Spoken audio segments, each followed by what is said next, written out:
We've accomplished some great things in neighborhood services over the past year, and I'm just going to highlight a few of those. I do have a few budget offers included, mainly targeted towards strengthening our animal services divisions that I will discuss at the end of my presentation. But I thought I'd delve into a little bit of neighborhood services is a quite expansive division, so I'm going to highlight some accomplishments that we've seen over the last year. Some of these are listed just as a quick summary. I'll delve into a little bit on what we've accomplished on our strategic plan update, in which we started a few months ago. I will be coming back to council to give a more in-depth overview of that strategic plan. We're about 85–90% completed with that project, so I'm excited to come back in front of you all to explain that a little bit more. We continue to streamline programs to improve conditions in neighborhoods, and that some examples might be working with our neighborhood vitality team and our housing and community services team on some of our grants that were able to impact some of our residents in the community. And we also see continued community engagement. That's one thing that as council you have put before me as director to go through and really engage the community more, and that's through Neighborhood Summit, our summer youth internship program in which we're in our second year, Orphan Sidewalk Project. This is another collaborative project with Public Works where we're trying to provide safe passage for students going to school. And I always continue to evaluate our organizational structure to see if there's some efficiencies that we can gain across the board. I'm not going to delve into each one of these. This is just a reminder of what neighborhood services as far as how we impact your strategic goal of impacting attractive neighborhoods and improving that. One such program that I always like to brag about was actually, or is actually, our vacant property maintenance program. This is where there's a penalty actually if property owners are not able to properly maintain their property, whether there's a structure on it or if it's just a vacant lot. Currently in our database, and this is a growing list, right? It's a living document. We have some properties go off and some that come on. But right now we're looking at about 685 total properties that we identify as vacant. And this could be they don't have a water account. There's a lot of research that goes into this. This is observed vacancies. Maybe a rental property has lapsed and now vacant. So our inspectors are out every day looking for these because they do. They impact the overall conditions of our neighborhoods. If properties do not comply with our requirements or our expectations, they are placed on a maintenance schedule. Right now, and we have to do this on an annual basis, we send out letters to maintain because we use a portion of our state health code to contract these properties, and it's based on a 365-day calendar. So we've mailed out new letters to maintain to these property owners, and we already have 43 that are on our recurring list. Last year, if you look at my last quarterly update, we ended just north of about 100 properties that were on this maintenance list. I anticipate we'll probably get back to that number quite easily. But we do have residents that reach out to us or property owners that reach out to us. They want to be removed from this list, and we require a plan that they submit. We want to see that plan and make sure that they're committed to being better neighbors to our residents. We are also going to start working with building inspections and our legal team on identifying and moving forward on demolition of substandard structures. You might have seen, if you recall, in David Pascal's presentation on utilizing some different chapters of the state government code where we can actually expedite that using municipal courts to streamline the process. So in the next year, this is something that we will be working quite extensively with our legal team. We're building inspections to probably bump up our number a little bit as far as demolition of these structures. Yeah, we've got a couple of things. Yes, sir. And that's where I was kind of waiting for you to get to there. And this is good stuff. Let me say, when I first got on the council in 2014, there would be situations where it was either an old home that either there was just no owner could be found, or the owners were just so far removed from the situation. So dilapidated homes and or sometimes a car or a vehicle that just needed to be removed. It took forever to get that done. Since we've had our code attorney, I was just going to ask, how do we feel like our progress is today with some of these more complicated scenarios, be it the property or say an old car on a property or whatnot? How do we feel like, how are we measuring our results with our code attorney and the things that you're talking about now? I was just kind of curious. I know it's better. I just was curious as to where we are today compared to a few years ago. I think the addition of the code attorney has been helpful in a number of ways. Probably while he does a lot of heavy lifting on some of the more difficult projects, what he has really done is provided some guidance to building inspection and environmental code on how to interpret the code, what the information that is needed to effectively prosecute cases. So we've become much more efficient and I think better at going after some of these properties and issues. And you feel like things are moving faster than they used to? Oh, yes, absolutely. I think the number of complaints that my office receives on these repetitive problems have gone down significantly in the past 3 or 4 years. Before you move on, when you talk about the scheduled maintenance on these properties of ones that obviously we don't own, these are ones that are owned by somebody else, I'm assuming. Correct, sir. Do you have any budget idea as to what we recoup? Because I know we then turn around and bill or try to recoup our costs. I mean, do we get anywhere close to recovering the cost of this many properties on what our annual receipts are, Mr. Keeley? I think that we have gotten better. We've actually, working with our finance team, being a little bit more aggressive as far as sending out invoices and notices. Those are being done on an annual basis. So we have seen actually over the past year, we saw an increase in collections, a slight increase. While we do have a budgeted amount that we have for this program, I will say that we've been below that budgeted amount. So we're hoping that some of the efforts of our finance team on our collections portion of things, that we would better true up the program. Well, let me understand, because you said annually, but the department, once it goes out every month, or we bill, so to speak, or send them a notice that they owe that money monthly. So you're saying that the finance department once a year goes out and tries to help on the past dues? Is that what I'm hearing? Yes, on the past dues, as well as if there's a mortgage associated with it. We're targeting some of those lending companies that actually have and own the loan to let them know that there's a delinquency as far as a lien. So we're trying a combination of things to increase our return on payment. Yeah, I mean, 100 properties, you mentioned that number in the past, and you say we probably get there again.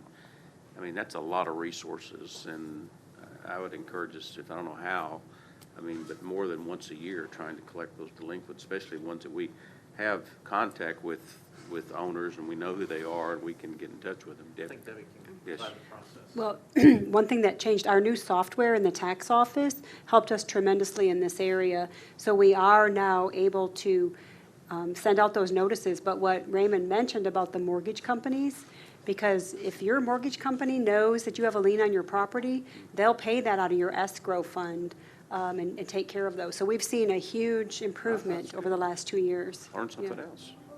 That's great. It's just, I mean, collections is something we do every day in our business, but in terms of looking at the number 100 is a big number, and that's why I just wanted to say whatever we can do to try to get that money back as quickly as possible. Robert?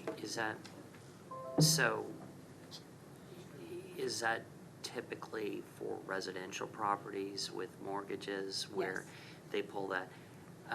Commercial properties, do we see the same thing with commercial properties? we'd have to look at the collection rate on commercial specific. I think the bigger collection problem is on the residential side, but we'd have to look at numbers to verify that for you. Okay, I've just got some ideas. Thank you. Just, I think with the commercial properties, I think we get a property owner's attention or a maintenance company's attention pretty quickly. And so those are probably the ones that are on the scheduled maintenance are very few and far between when it's commercial.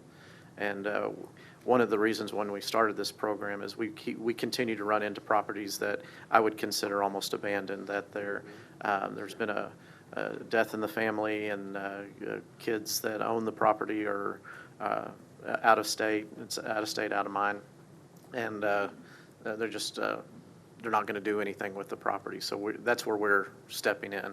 But we do file liens, and we are very aggressive going on addressing the liens and the taxes as well. All right, some of the other programs which we've implemented over the last few years is our, one of those would be our T25 program.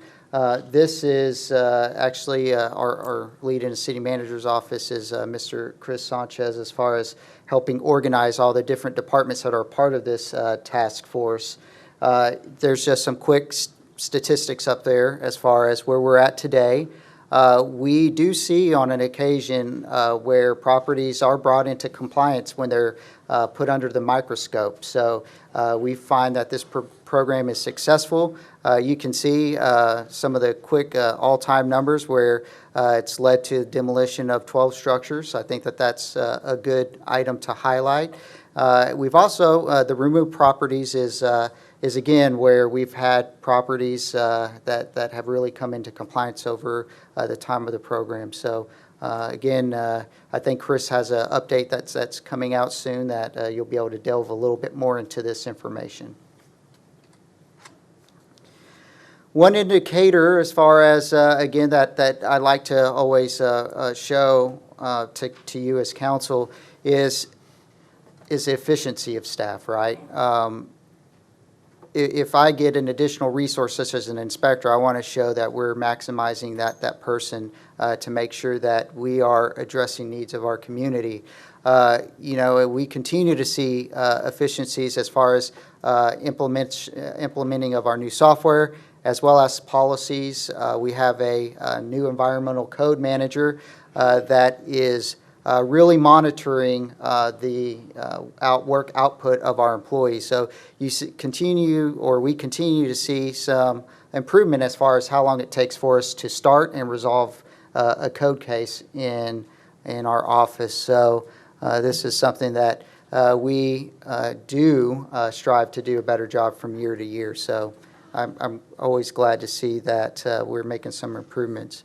As far as year-to-date comparisons, as far as some of our code officers' work output, you can see that contract abatements have been down, but we've talked about where this is. My next slide, I'll talk about voluntary compliance because we do see some voluntary compliance increases from our residents. Now, the citations, you do see an increase. We try to use the best tool, right, whether it's abatements or citations or both. So we try to gauge each case. But one reason why you see a huge increase is the recommendation as far as council communicating that we still see some parking issues out in the community. So two of our inspectors, they work more of a flexible schedule. They either, they alternate. They come in either 2 hours before or they say 2 hours late to try to catch that violation. That's when we see that violation. So we adjust that work schedule. So out of the citation number you see there, parking violations went from 2017 to 2018, it was 102 citations for parking to 559. So you could see that is a direct result why you see a overall growth is because we're getting aggressive. And we're not very lenient when we see this violation. It's a citation on site. So you can see that we're addressing some of those concerns that you've communicated to us. Violations, we see an increase this year over last year, and that's mainly because of all the rain that we've seen. My next quarterly update, you'll see, which is you'll see here closer to the end of the month, we did see a lot more growth as far as in our residential and also some of the just general vegetative growth in general, just much higher than we just saw last year. And this is where I want to talk more about the voluntary compliance. We saw a 2% increase. This means that some of our efforts are working, and this is one thing that we do when we do targeted sweeps, which we find as a value tool, is that we send out letters for residents to maintain something in advance of us going in and working an area with a fine tooth comb, if you will. So we're seeing some good effort as far as our residents to comply with some of the notices that we send. The tables below those just kind of give you more of a breakdown as far as numbers. Our Code Ambassador program, we continue to see an increase in activity. We graduated our second highest class this past year with 15 graduates. And a lot of these graduates, they really hit the ground running. You can see that even year to date, they've already surpassed what we did last year, and that's because of these new volunteers really coming in and trying to assist Code on addressing some of those attractive neighborhood issues. One thing that's not on here is that we still see about anywhere between a 40 and 50% compliance rate. It's a little bit lower than what our code officers do, but I always remind council that when you look at the quarterly update, if there's non-compliance after a code officer receives that information from a code ambassador, we start working it immediately. We don't restart the process. So we actually work hand in hand with our code ambassadors on addressing the issues that they identify. Again, we're looking at some improvements. We've had our InterGov system in place. It doesn't seem like that long, but it's almost been a few years now. And with any system, we learn that how to use it better, as well as there's enhancements provided by the developer. So we will see some improvements over the next year. Some of those are based on our Citizen Development Review Committee, which we are working with Mr. Jeff Jones and Jeff Armstrong on gathering their feedback and improving our external facing portion of the software. So we'll be making those updates in the coming months. As well as we look at also internal efficiencies on how to better use the system. And that might be how we review development applications in going through engineering and fire inspection.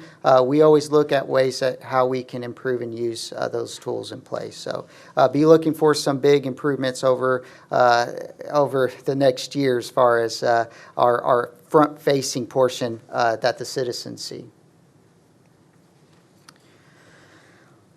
You received an update a few council meetings ago. I'll be back in front of council on August 5th for another public hearing for our community development block grant.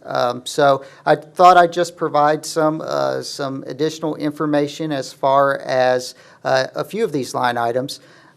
We've completed 32 projects as far as our house rehabilitation. And Councilman Archer, I think I wanted to just point out here the difference between our CDBG home and this fund as far as for house rehabilitation. The home portion of our budget is a little bit smaller. That addresses external issues that code identifies, correct? This one, actually, housing rehabilitation, it includes both external and internal components to a residential structure. So sometimes these rehabilitation projects are much more extensive. They have a higher cost to do, as well as it really fixes or addresses a lot more issues that the residents that are part of this program, what they're seeing with their residential structure. Down payment assistance, we've actually started to see some growth as far as activity in this project. We had 3, and we're estimating probably by the end of the year, probably closer to 4 or 5 residents buying homes as far as with help from CDBG funds. And again, all applicants have to meet income limitations.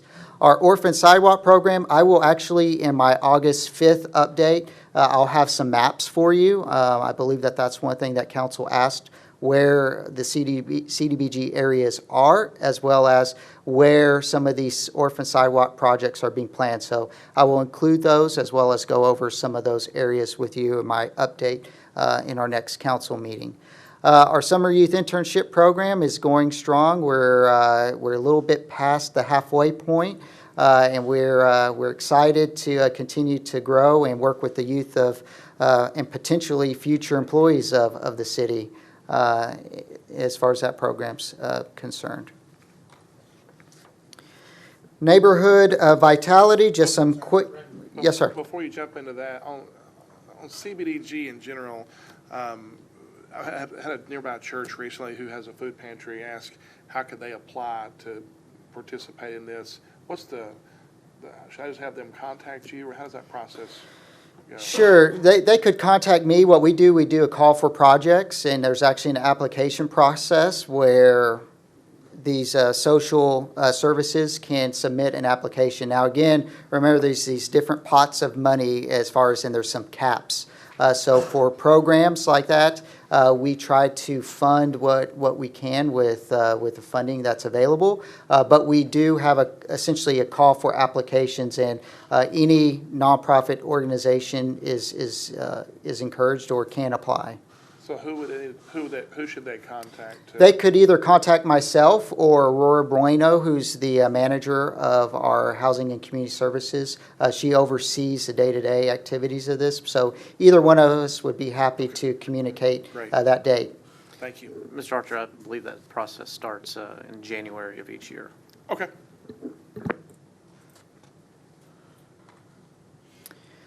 Neighborhood vitality, we continue to see some activity as far as these efforts. We had our second neighborhood summit. We had 73 attendees. The weather wasn't spectacular in the days leading up to that, and we think that impacted our attendance.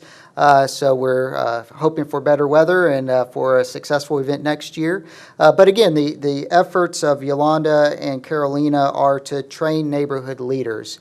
And that's how to conduct meetings, how to do succession planning, really how to strengthen these neighborhood groups. We've actually seen some increases as far as engaging some dormant groups, if you will, and seeing some of those come to life. Right now, Yolanda is working with 14 active neighborhood groups. She anticipates that growing as her efforts continue. She has trained 61 neighborhood leaders. So again, her and Carolina's main goal is how do we empower residents that are running these groups? And so look for some great things from this group in the next year.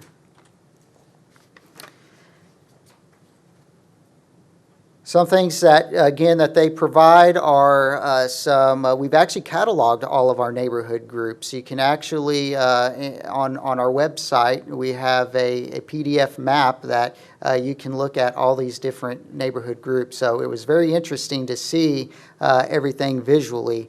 We do provide support. One thing that neighborhood groups sometimes ask is, well, what does my neighborhood group actually look like as far as boundaries go? So we do provide some resources to tell them as far as the information that we have as a city.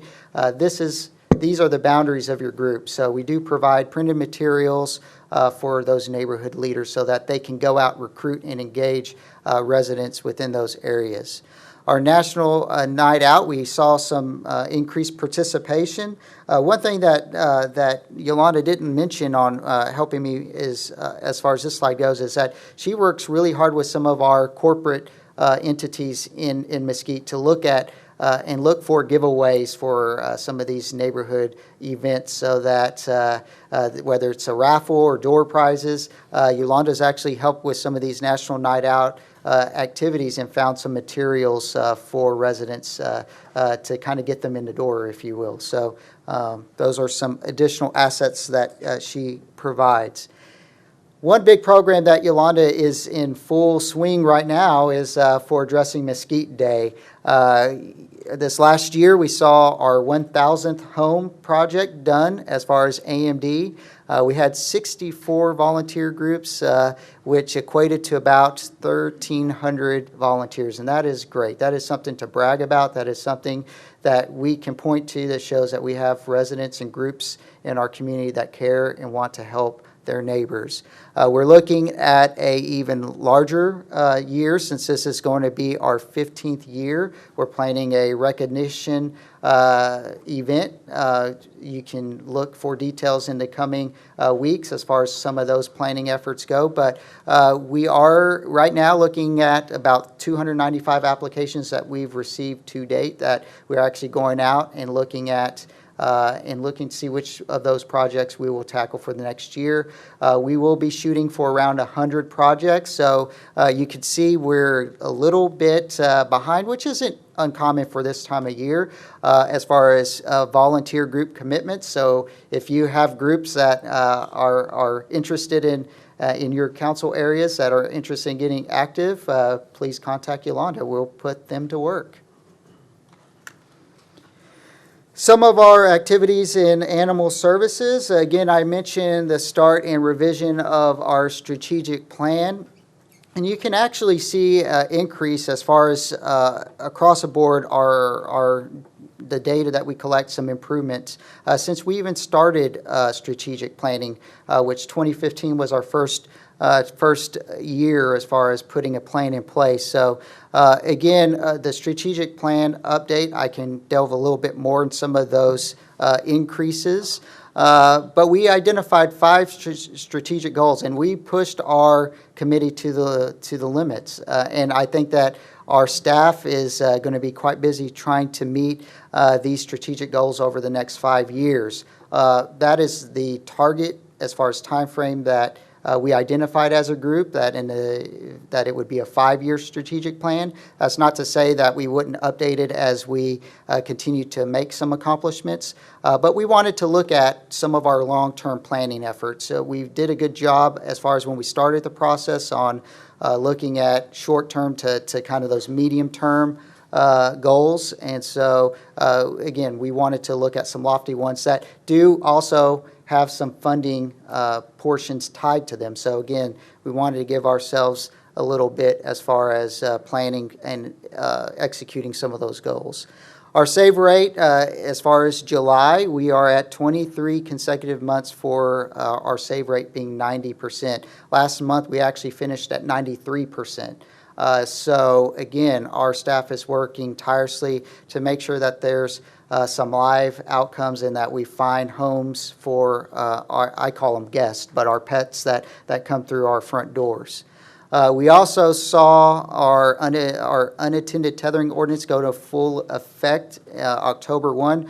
This did impact some of our data that we collect, but we're starting to see a lot of those owner surrenders, which what we were concerned at when we passed this ordinance. It has started to plateau, so we are actually quite pleased with this ordinance, and what a perfect reminder as it gets hot outside like it is today and this week and probably next coming weeks, is that we want to make sure that residents are taking care of their pets, and this ordinance that you all passed is a direct correlation to help make sure the humane care of animals in our community. These are just some statistics. Again, just as a reminder, in my quarterly updates, I have started including an update as far as animal services. So you'll be seeing that update as well. So I'll have many more indicators that I will point to in that quarterly update. But these are just some high-level points that I wanted to point out. You can see our live outcomes continue to increase. We do see a slight decrease as far as call for service, but actually I think moving forward you're going to see that start to be more in line. We're starting to track every call that we get in our shelter in a different and more efficient way. So while that looks like it's trending down, we actually do see that the next update, you'll see that that's actually going to be probably finishing out the year a little bit more in line. Our total intake, we saw over 6,000 pets last year. And that is a lot. If you look at our surrounding shelters throughout the North Texas area, we are a busy shelter. You know, I wouldn't use you know, our neighbor to the west, Dallas, as a realistic indicator as far as our success, but looking at some of the ones like in Garland and Richardson, we take in probably a similar range as far as ratio to pets in our shelter. So to also brag that we're at that 90% or greater is something that our staff works very hard to ensure that we are, again, taking care of those animals that come through our front door. This goes a little bit more into the live release rate. You can see in 2018, we say 90% or greater. We finished out the year at 92.69. So this is, again, I wanted to point out when we started our strategic planning process in 2015, you can see each year when we sit down and as a group we set priorities for our staff, we see great things. And I think that our planning efforts, you see a direct correlation as far as improvement, as far as numbers. Quick question, Raymond.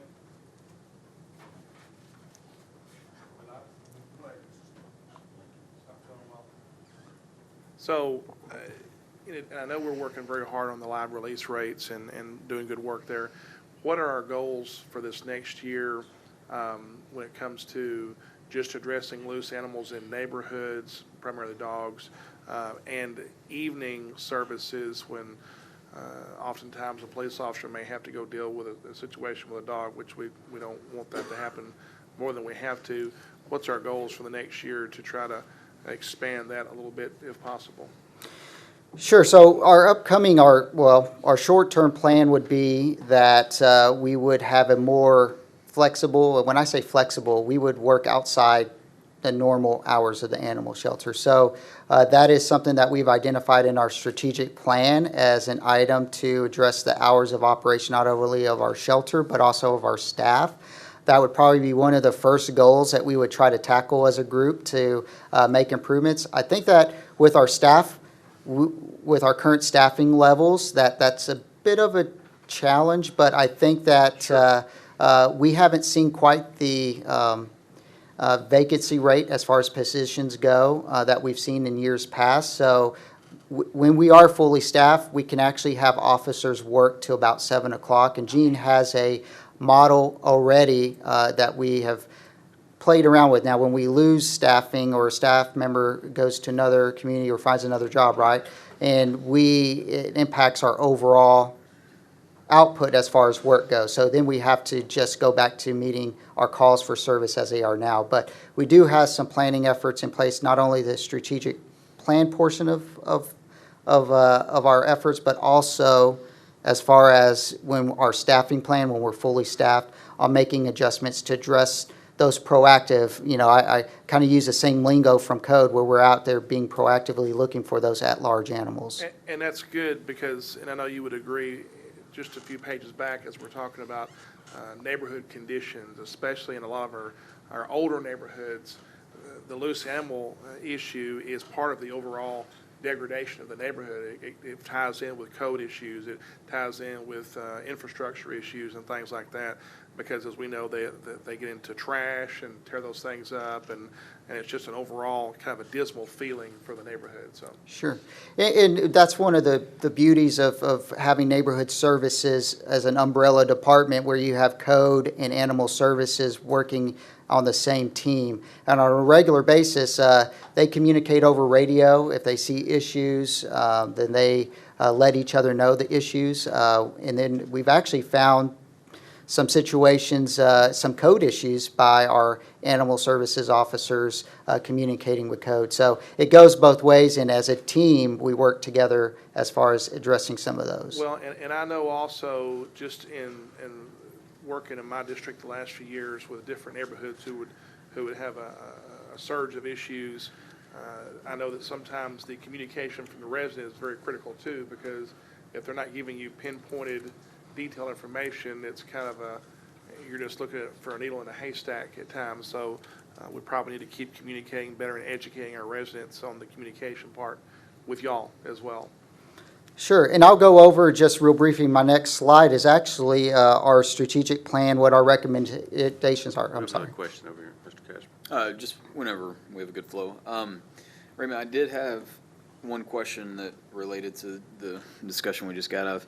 As animal services transitions from having a position that's shelter attendant to everyone becoming an animal control officer, what is that going to impact retention, financing those staff members? Is it a pay increase?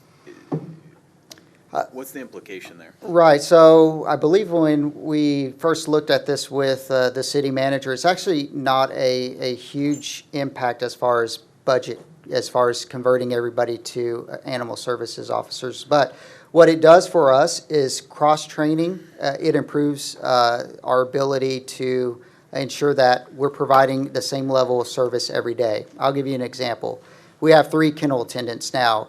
There are occasions where either there's a vacation that's being taken, or there's during flu season, it's not uncommon to have staff call in sick. So if you go from having 2 kennel attendants to just 1, then we do have to adjust staffing levels to make sure that our shelter is in a condition for the public to come in, right? So there's already shifting that has to occur. So I think by bringing everybody to the same level, it actually would allow us to move staff around a little bit more fluidly. Those kennel techs are not trained to the same level as an animal services officer. So bringing everybody to that level, I think, would actually increase our efficiency when we need to move staff around. Did that answer your question? Yeah, and maybe retention as well? It does. So working with our HR department on when we did an initial organizational change about 1.5 years, 2 years ago, we added a new step, if you will, or new position, a senior animal services officer, which our ASOs can achieve to be. It requires a few years of experience, but we're building something for our staff to work into as far as levels go. So I think that making a change such as bringing everybody to the same level, I think that it actually would see some pretty good efficiencies. And then I had a second question just about the community's reception to the tethering ordinance. I received a handful, maybe 3 irate calls, and then many emails and social media messages kind of congratulating the city for moving this way. I'm just curious, the department's reception from the community, what do you think the input has been? As I alluded to, we did see a slight increase as far as owner surrenders once the ordinance went into full effect. I think that as far as community outreach, we did our best to, before it went into effect, we issued warnings.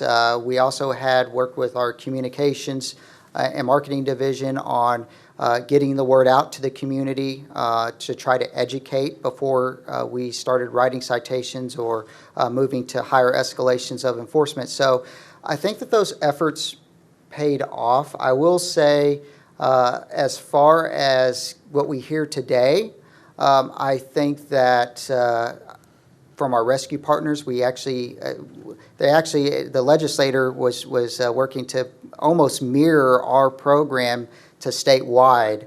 I don't know if it passed. I don't believe it did. But it shows you that I think that we were a leader, and we actually used a model that I think our city manager really wants us using moving forward, where we plan and then we execute. As part of that planning effort, we had public hearings where we worked with the public as you as council to get input on what that ordinance should look like. I think we have something today that works for our community.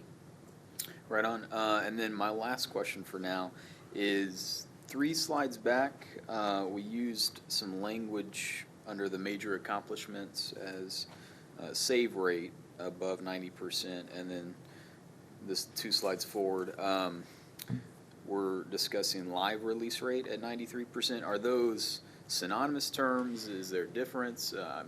I live and breathe animal rescue, but I still don't understand the difference. Right, so there is a difference. Save rate incorporates our animals that we have in our care at the shelter today, on Okay. top of what we have adopted out. On the live release rate here, what we did was to show a true number. What I did was, and what Gene actually did, we took the youth rate, our euthanasia rate, and subtracted from 100, okay?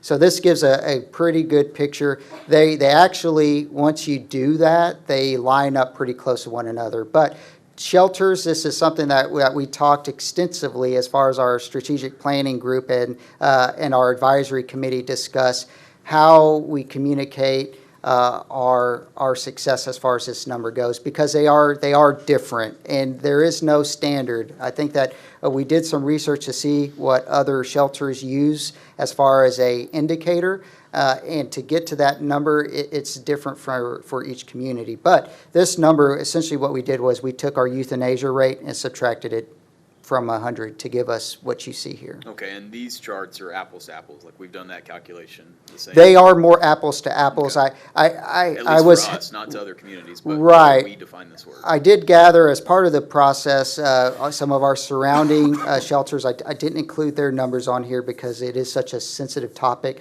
but we do compare ourselves, and we are actually one of the top shelters. There's one community that has similar numbers to us, and probably a tad better. But to be second out of, I believe there were 10 shelters that we surveyed, we were at the top as far as our efforts on reducing our euthanasia rate.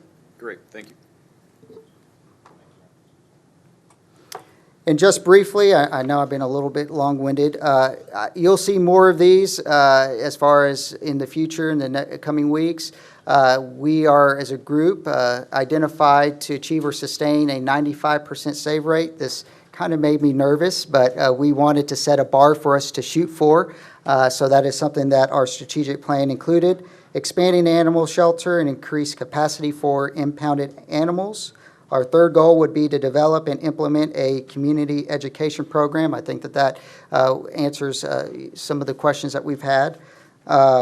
Modernize the animal services ordinance. As a whole, this is something that we need to tackle. There's been portions that we've updated over the years, but we really want to take a look at our Chapter 4 and update the entire ordinance as it is.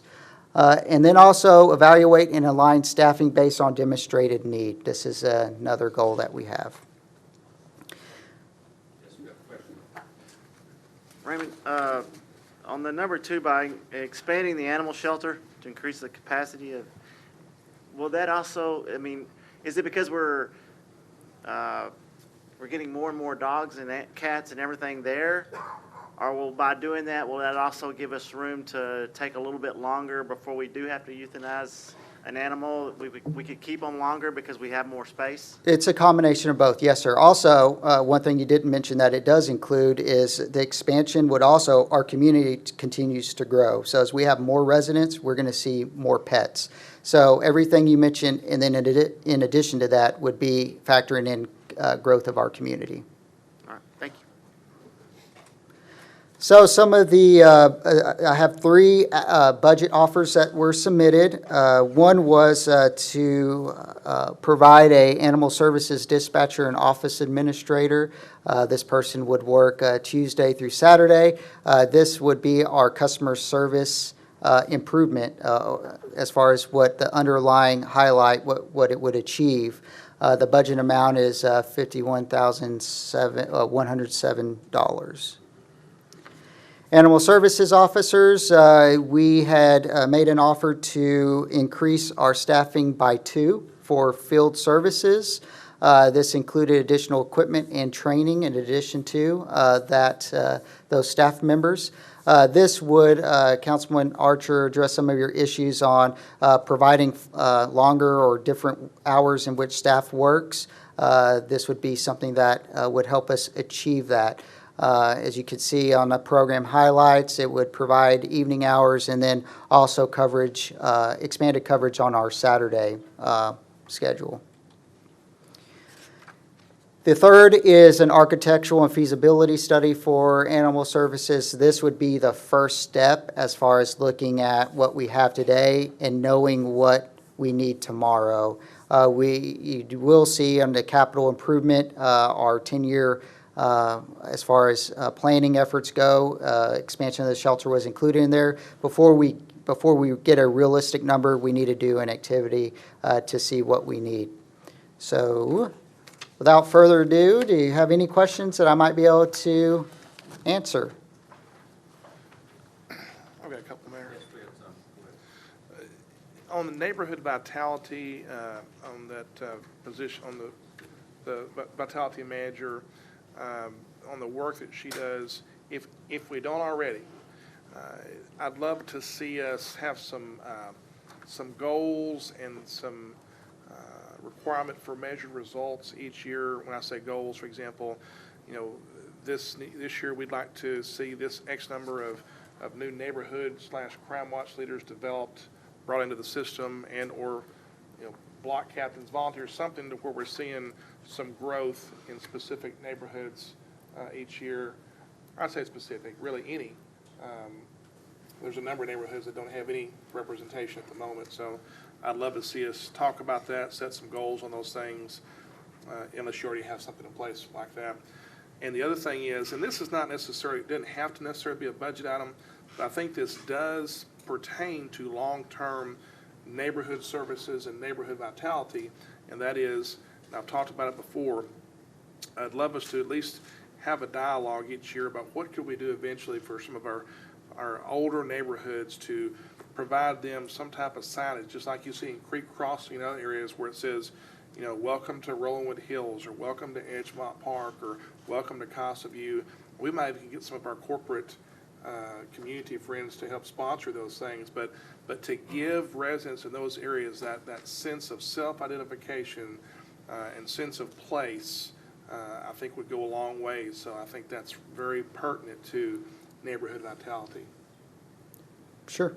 We can definitely include that in future years. Thank you, Mayor. I appreciate those comments from Councilman Archer.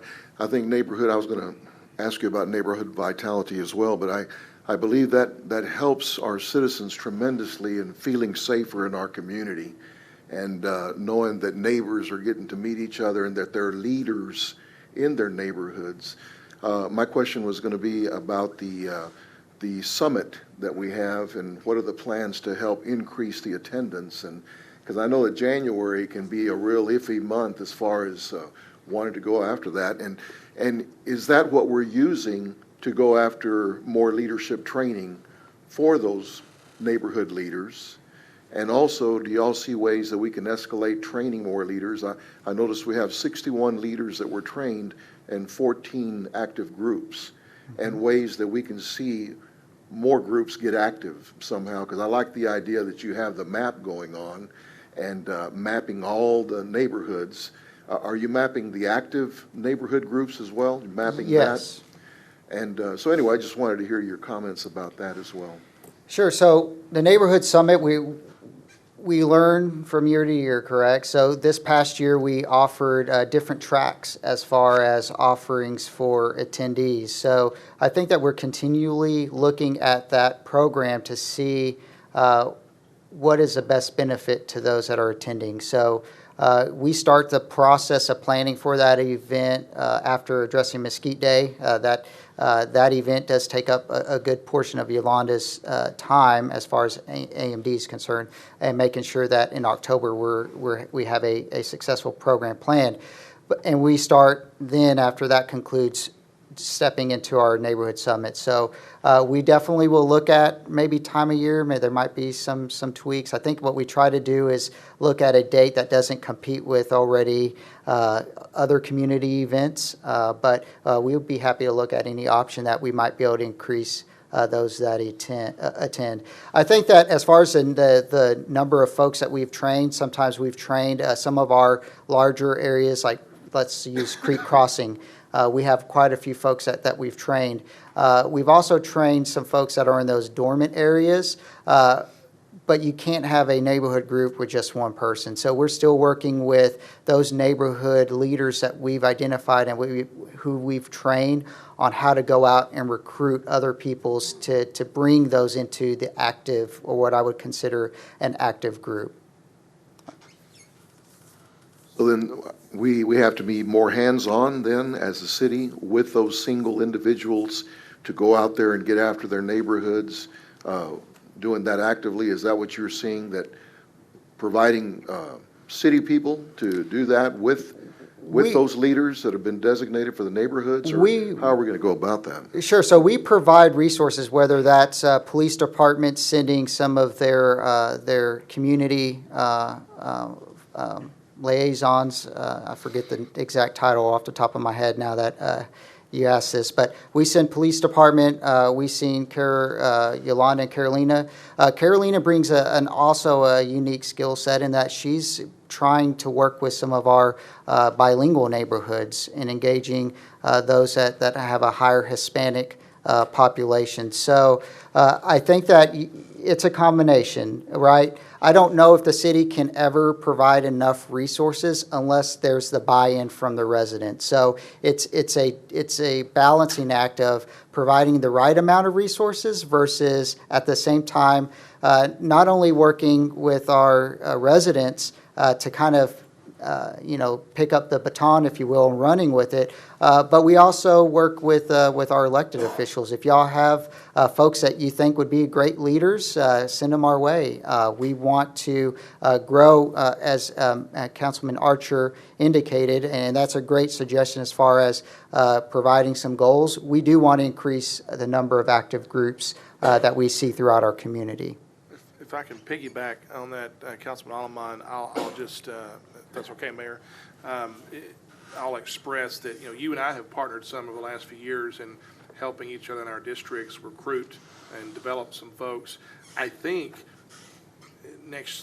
after November, I think with the new single member districts that we're going to have in smaller geographical areas for each of the 6 council members, I think it's going to be, one, more incumbent, but two, a better opportunity as Mr. Rivas just mentioned, for council members to kind of weigh in and do some of that recruiting and developing and helping as well. So I think there's some big opportunities coming on that. So I just wanted to. I appreciate that. And just to share one closing thought about that, because I think we are gaining these leaders through that summit. And I think it's a great place to start with the summit and get them in there. But I just want to say again, I really believe this is huge, neighborhood vitality, and in truly helping our citizens out there in the community to feel safer and to realize that they're a big part of that they can contribute themselves as citizens. So I appreciate what you're doing. Thank you. It's definitely a marathon, not a sprint. Yeah, Raymond, on the animal service dispatcher. Yes, sir. Okay, so how does a person how's the dispatching work now? So it's a combination of after hours, we work with our utilities dispatch, actually take the calls and they input it into our system in which we then respond to the calls, right, after hours. During work hours that the shelter is staffed, what we do is our on-call ASO, so each week we have somebody that's on call. That person will work dispatch, and the theory behind that is that they do make a number of after-hour phone calls, so they need some time as far as during the day to catch up on paperwork, and then also they're answering the phones. So right now we utilize an animal services officer that is on call as our dispatcher. So if you were to get this, does that mean that people that call in and respond would get a quicker response? Is it gonna increase the response time of animals being loosed if they call in, if you had this position?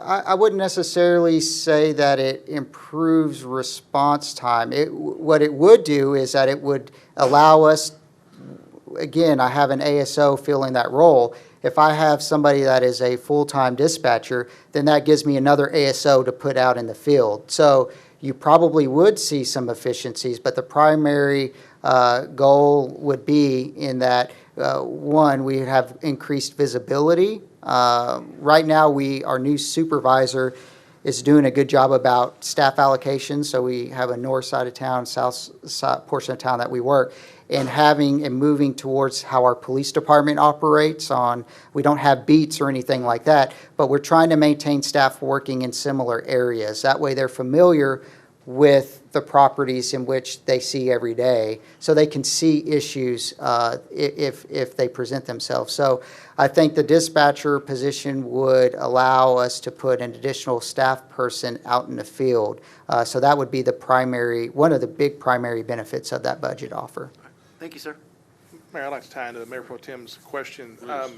Mr. Rivas, what is our current infrastructure in terms of incoming calls or dispatch when it comes to the shelter? Do y'all have your own, or is it just whoever answers the phone at the shelter right now when calls come in, or? Can you rephrase that? So currently, do y'all have a dispatcher for the shelter that receives all incoming calls?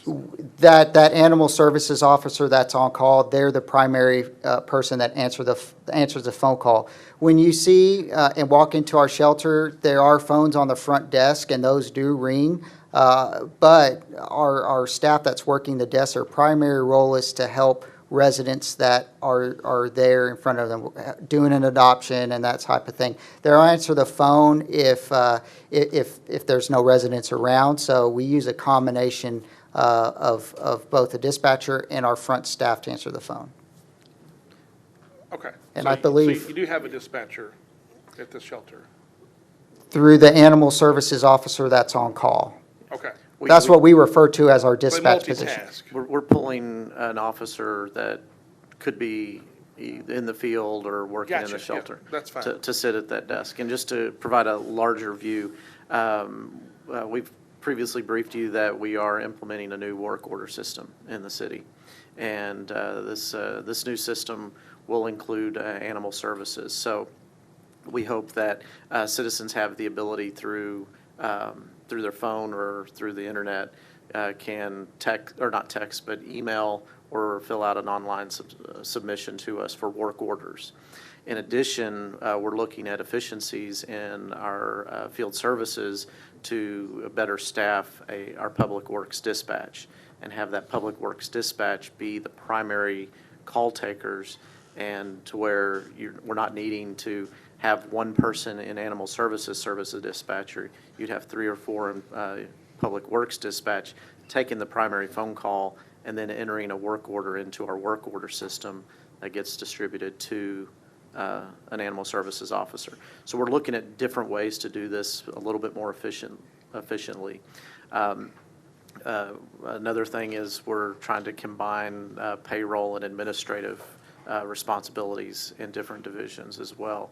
With the new systems we have, I think we can become more efficient. So we're going to look at all Sure. of those things, but to primarily answer the question, I think we're going to get better at dispatch just through the public works system and the work order system that we're And putting I in. was just trying to get a feel for just what we currently have, if it was a specific person or if everybody kind of fills in. So my thought is, if we're able to fund such a position and/or as we branch out and have others help with that, I just want to encourage us to make sure that whoever is answering those phones, that we're continuing to provide good training for customer service and empathy, especially when someone calls and their animals die, they don't know what to do, and maybe we really can't do anything about that at 8 o'clock at night, but we still love them through that and help them get through that. I just want to make sure that we're coaching and training on those issues at all times. Sure. Any other questions for Raymond? Thank you, Raymond.